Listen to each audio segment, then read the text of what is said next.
All right. Good morning, New York City. This is the calm before the storm.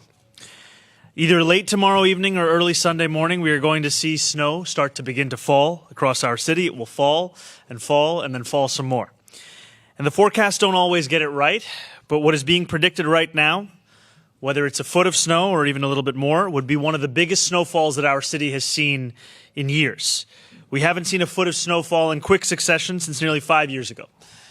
This weekend is going to be cold, it is going to be windy, and above all else, it is going to be a weekend where your city is prepared. Across every single level of government, we are working together to ensure that our streets are being kept clear, that New Yorkers are safeguarded, and that the most vulnerable among us are being connected with shelter. At 6 a.m. this morning, the sanitation department began brining our highways and major roadways. And for those unfamiliar, brining is a process where a salt and water solution is sprayed, making it much harder for snow to stick and for ice to form. Tomorrow, as the storm nears, we're going to see thousands of DSNY collection trucks and agency partners transformed into the nation's largest snow fighting operation. This is an operation that I trust with every ounce of my being in being the ones that will deliver us the exact kind of city response we need to see this weekend. We are going to see more than 2,000 of those sanitation workers begin 12-hour shifts starting tomorrow evening.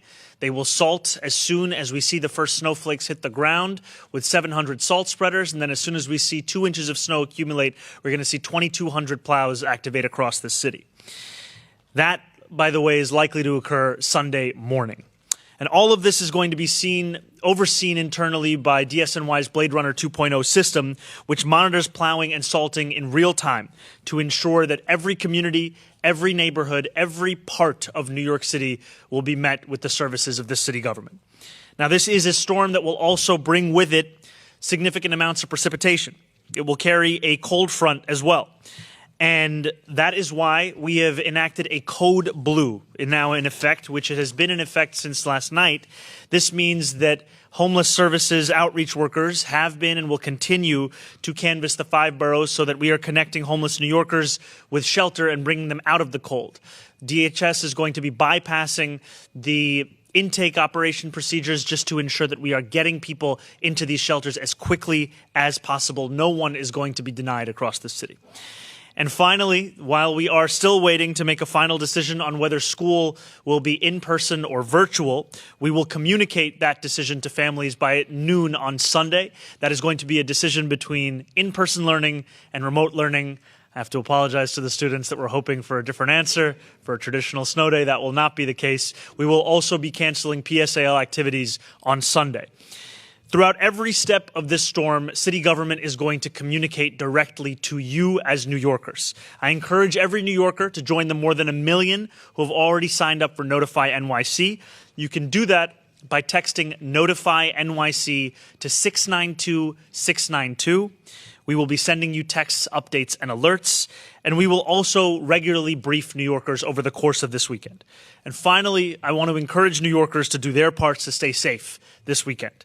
That is why we are issuing a hazardous travel advisory for Sunday and for Monday. So if you need groceries, if you need a new winter coat, if you need anything, frankly, that you are thinking about for this weekend, today is the day to make that trip. Because once the snow begins to fall, I want to encourage New Yorkers to do something that we don't often have the luxury of doing, which is to take a breath and stay home. Stay indoors, stay off the roads, watch the snow come down, watch the worst possible reality TV show you can find, and take some time away from the roads. Because while this is going to be a big storm, these are the kinds of challenges that New Yorkers and the hardworking men and women of New York City government overcome all the time. And it's a moment that this city is prepared to meet. So I ask once again to stay out of the elements and to know that the people alongside me and the hardworking men and women who are already hard at work across the city will be the ones to ensure that this is a storm that meets its match in the city. Thank you, and I'm now going to pass it over to our MTA CEO, Jano Lieber. Thank you, Mayor. And I know some of us who dread reality TV are glad to know there's also football if it comes to that. But thank you for your leadership. And I've been in touch with Governor Hochul this morning. She's declared a statewide state of emergency. Obviously, the principal impacts of this pending storm are likely to be downstate, but she asked me to underscore the MTA will be operational this weekend. Obviously, we have detailed plans in place for storms like this to protect the network, to protect our riders, and to protect our employees. We pre-position a ton of equipment and personnel. I want to thank our workforce in advance. I know there are many city agencies that are going to be working 24/7, but the MTA workforce is always standing by and ready to deliver. We have 220 miles of subway that is out of doors. I won't specify the lines. New Yorkers know what they are. We'll be focused on making sure that those continue to be operational with our snow fighting trains, with the de-icing systems. We'll have tow trucks ready for wherever they are needed. And the same goes for the commuter railroads. So, but in any case, the bus network is ready to pick up the slack, as it always does in these situations. In these major storms, we have 35 snow fighting vehicles that can rapidly clear block streets, and all the buses will be fitted with trains. Articulated buses, those longer buses, will be taken out of service for safety reasons, but otherwise the entire bus fleet will be in action. Bridges and tunnels. We've got over 9,000 tons of roadway de-icer and over 100 pieces of equipment at the ready. The bottom line, New Yorkers, is this ain't our first rodeo at the MTA. We have handled big storms. New Yorkers have handled big storms, and we're ready to do this again this weekend. The mayor mentioned all the New York City apps and alerts to stay in touch with. We also have the same with the MTA. So pay attention to the MTA app, to the Train Time app, social media, digital screens in the stations. We'll have updated information. And we have an MTA service alert system, which can send you real-time personalized info. Get on the MTA website, sign up for that, so you'll know how your part of the MTA system is working as we go through this storm. Thank you, Mayor, and thank you, Governor, for your leadership as well. Thank you. And I'm now going to call up Chancellor Kamar Samuels. All right. What an exciting first month on the job. But even though this is a new role for me, as a teacher, principal, superintendent, it was always my delight to make sure we were making the best decisions on behalf of our young people. And this is no different. Over the past several days, teams across our system and city agencies have been working around the clock to monitor the weather, assess our options, and plan for every possible scenario. By the latest, noon on Sunday afternoon, we will announce whether schools will be, either pivoting to remote or open for instruction. In either case, learning will continue in an environment the city deems safe. We know that families need timely, clear information to plan their schedules, and we are committed to getting you those updates as quickly as possible. As a teacher, principal, superintendent, and now chancellor, I've seen many, many corners of this extraordinary system. I want personally to thank educators, custodian teams, food service workers, nurses, support staff, bus drivers, superintendents, and so many other of our hard-working, dedicated staff each day. Please note that these decisions are not managed with great care and attention to detail, with our families' safety as a top priority. In the meantime, we encourage all our families, to use Notify NYC, as well as look out for gamma messages from New York City Public Schools.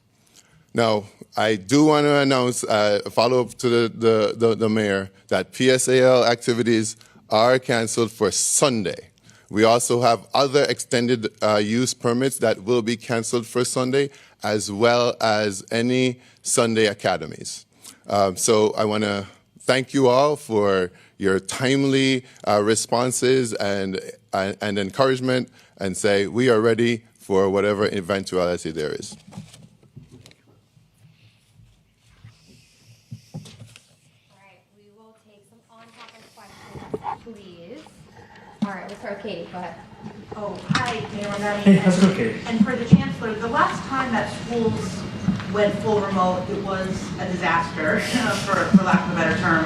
I've spoken to parents and teachers. The only guidance they've received is bring your devices home and we'll let you know by noon Sunday what's going to happen. What have you and the city schools done to prepare both students, teachers, and administrators to ensure that Monday isn't a disaster for the successful remote school day?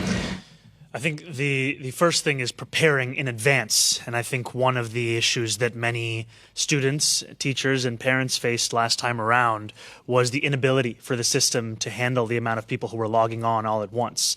And so I've been heartened by the work that our incredible chancellor and all those of the DOE have done to stress test the system in advance. So yes, on Sunday by 12 p.m. we will let parents, teachers, and students know whether the day will be in person or remote, but we are preparing for the possibility of remote such that we do not repeat those mistakes of the past. Chancellor, if you want to add anything. Yeah. So I was a superintendent when the day you're talking about, that day will live in infamy. I will say that very clearly, I want to say very clearly, we have prepared in numerous ways for what might be a pivot to remote for next week. And we've stress tested the system both in person with students logging in, and as well we've had simulations. So we are prepared now, and we've increased the capacity to make sure that we can house as many students as possible on that day. So we now have the capacity of having 1 million students logging at the same time within 60 seconds. We now have that. And then secondly, we've also talked to parents and families about logging in early on Sunday so you can get prepared and used to the system. And then also having a staggered schedule on Monday to make absolutely sure that we are prepared and have the capacity. So I'm very, very confident after having worked with so many of our partners to make sure that this is going to be successful in the login process. When was the last time you did a test? The most recent test was in December. Question about the weather for both the mayor and maybe Commissioner Isbell can weigh in on this as well. What concerns you the most about this storm now that we've seen there is sleet, possibly freezing rain, icing, and extreme cold involved in it? What are you most worried about when it comes to this storm? I think the thing that would worry me is if we find New Yorkers going about their lives as if there was no storm. And we want to encourage everyone to stay home. We want to encourage everyone that if there's a trip you need to take, if there's a person you need to see, do that today, do that tomorrow. But on Sunday, that is a day that we encourage everyone to stay home. Now, we are preparing for a range of potential snowfall, right? We're seeing the estimates now around 8 to 9 inches, let's say at the very least. It climbs up to potentially about a foot, if not a little bit more. What heartens me, frankly, is that in the work and in the meetings that I've been having with the incredible leadership that we have here is the knowledge of what the hardworking men and women of city government are already doing. So I'll give you this example. Brining the highways and major roadways. That's not just critical in preparing for the storm, but also in ensuring that once the storm has passed, that we can return back to the city as it was. This is when we're talking about the salting of the streets, when we're talking about the snowplow. I mean, the city has procured 700 million pounds of salt in advance of this storm to be prepared for this. So I feel quite confident in the abilities of those around me and in those who work for this city. And frankly, I'm thankful for their work, because what we're talking about is work that began at 6 a.m. today. What we're talking about is work that's going to be 12-hour shifts. It's going to be round the clock from a number of different agencies. But Commissioner, I don't know if you want to add anything. Sure. Yeah. Thank you, Mr. Mayor. As the mayor was saying, I think a big concern is what people do with their time on Sunday. It's not only important for their safety that they stay home. It also enables our sanitation workers and crews to do their work clearing roads. It's also really important that if there are emergency crews that need to move around the city, that they can do that easily. And then I think the other thing that we are keeping our eye on, and I say this as somebody it's my job to really be concerned about everything, but we're keeping a very, very close eye on the forecast Sunday night to see how that develops. And we're still a little bit early out. But as the mayor said, it is really remarkable the amount of work that these city agencies do and these city workers going into an event like this days in advance. You think about all of the sanitation crews, folks from Department of Transportation, NYPD, FDNY. It really is remarkable. I think the big thing is we really need New Yorkers to do their part as well, and then watching that forecast overnight Sunday and seeing how that develops. Thank you. Yeah, Matt. For Jano, does the Long Island Railroad... Sorry. Jenna had to leave. Yeah. All right. Yeah, Chris, go ahead. Congrats on the new position. Thank you. Let's talk about it. The city government workers, are they going to be encouraged to work remotely if they can? And then I had a question about the stress testing. Yeah. So we're going to have all uniform services are going to be working as normal, typically, which is in person on Monday. DCAS is going to be sending advisory out to other city workers on Monday with agency-specific directives. And all of this, I think, comes back to something that the commissioner was also mentioning earlier, as well as the chancellor. This comes back to safety. And a lot of this depends on the amount of snowfall that we're going to see on Sunday. But as soon as we have a sense of what it will look like for Monday's conditions, that's the kind of guidance that's going to be given. And DCAS is going to be sending those directives agency by agency. But when it comes to our uniform services, they're going to be reporting in person. And then you had a question for the chancellor? Yeah. For the stress tests on the virtual school system, are you saying there's been no tests since December? And if so, why haven't there been more recent tests? Yeah, so I think we have simulations that we're running all the time, and the stress tests have, most recent ones have been in December. All right, we'll go to Dave right here. Other ones now, just ahead of this one? These are the last steps for December. Dave, go ahead. Hey, how's it going? You got to wear a jacket on Sunday. Please. I know. Do you know what a snack down is? A snack down? Snack down. To be honest with you, I don't know what a snack down is.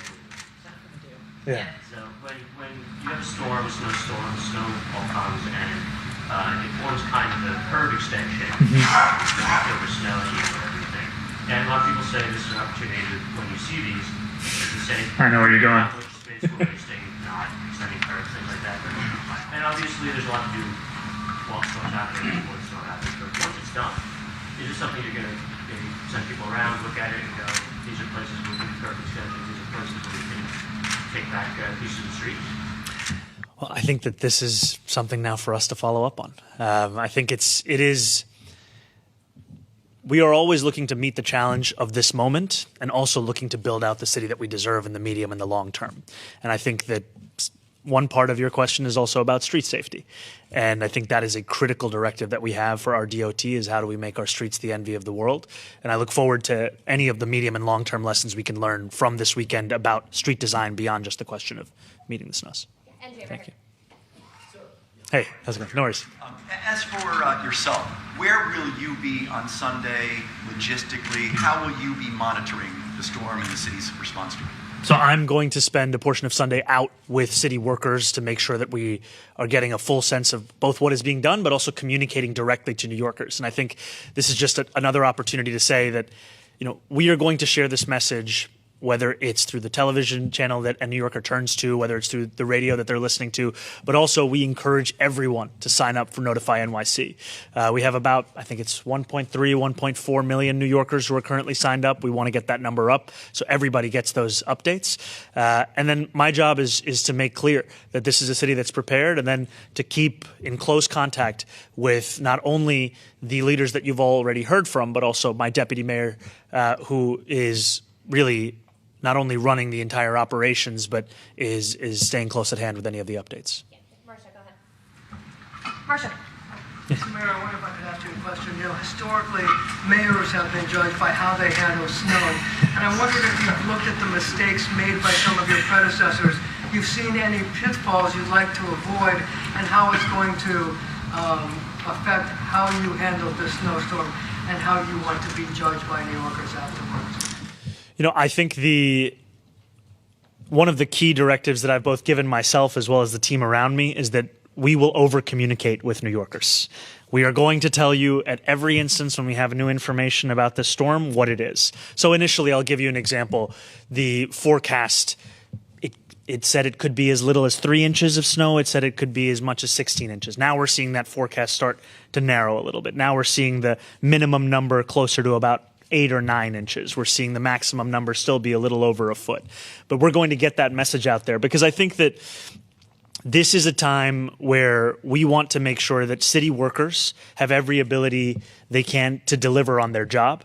And what makes it easier for them to do their job is the more New Yorkers that stay home. We want to make sure, just one more point, Marcia, I'll give you an example. We have our fire commissioner here, right? One of the key points that was being shared with me and with other city workers is how do we make sure that we do not have ambulances that are being prevented from being able to access New Yorkers or access the streets? How do we make sure that we're not facing another situation where there are preventable outcomes taking place? So that's what is at the basis of our communication. That's why I'm also trying to be everywhere as I can to keep that in mind. The follow-up question I have is this: in the past, since I've covered Snowstorm since the dinosaurs roamed the earth,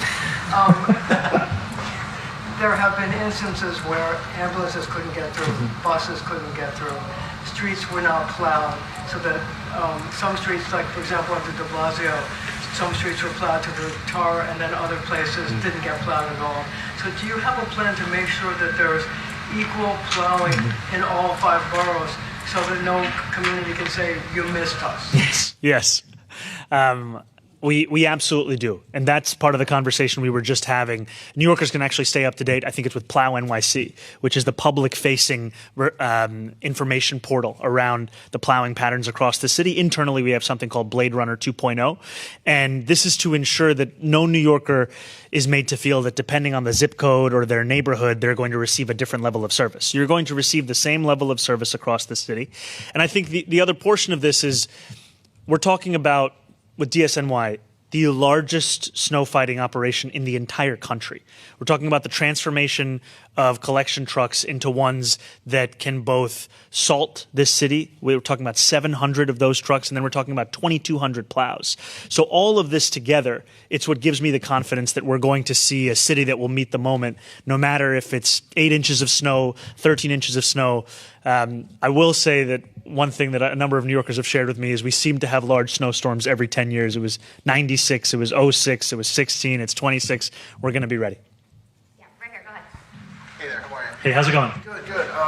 Just 2 questions. At what point do you declare a state of emergency because of the snow? Where are the markers for yourself and for the folks at the podium? Like, where is that point where you decide it's a state of emergency? And also, can you go into depth as to what the NYPD and what FDNY will also be doing at those times, and even like what 311 or 911 operations are going to be? So I can just tell you briefly, and then I'll pass it over to Deputy Mayor Kirsten. Just in advance of this weekend, we also know that NYPD is going to be assisting with some of the traffic routing operations that we'll see across the city. Every single agency and department is going to be playing a role.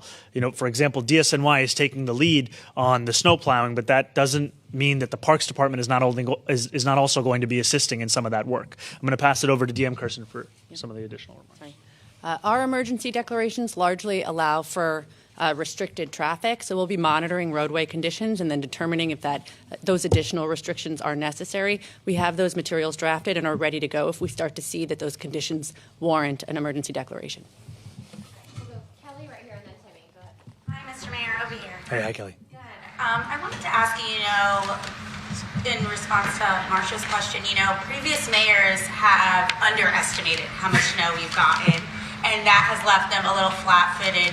Do you have a plan for if we get more than 1 foot or significantly more? Do you have, teams that will be ready to go on top of whatever you have going on right now? Yes, and I can tell you that right now we are preparing for every possible outcome. Right? Just because we might want to see 8 inches of snow does not mean we're not preparing for 16 inches of snow. And I think that's what gives me a real sense of confidence, is that these are the incredible men and women who are leading so much of the work across the city, so that no matter how much snow falls, it's a city that's ready.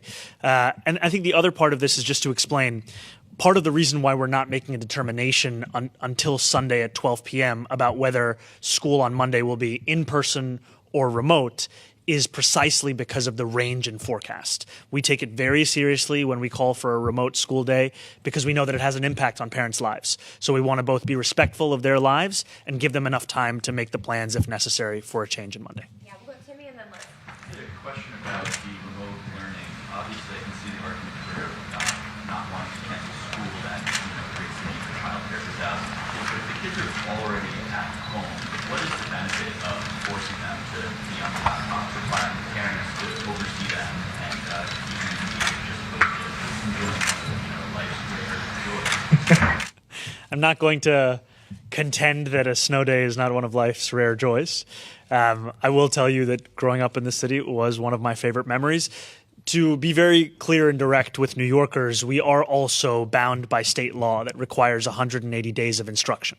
And as previous administrations have added additional holidays into the school calendar, it leaves our school calendar without any flexibility for the potential of a lack of an educational day.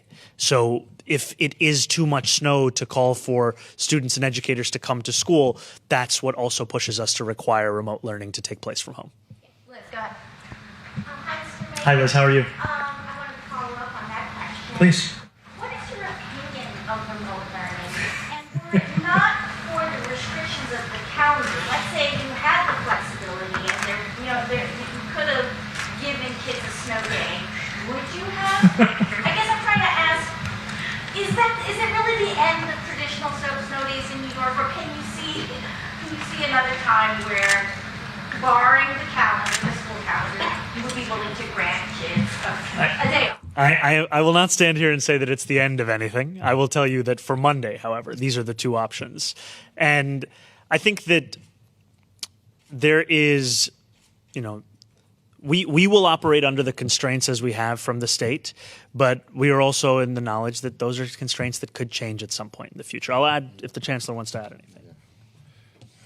Well, you don't have to look too far to realize the mayor is a lot more fun than I am, right? And so, for me, I think it's very, very clear that, given the constraints that we have with the state, and given the new life and the new era that we're in, there are benefits to remote learning.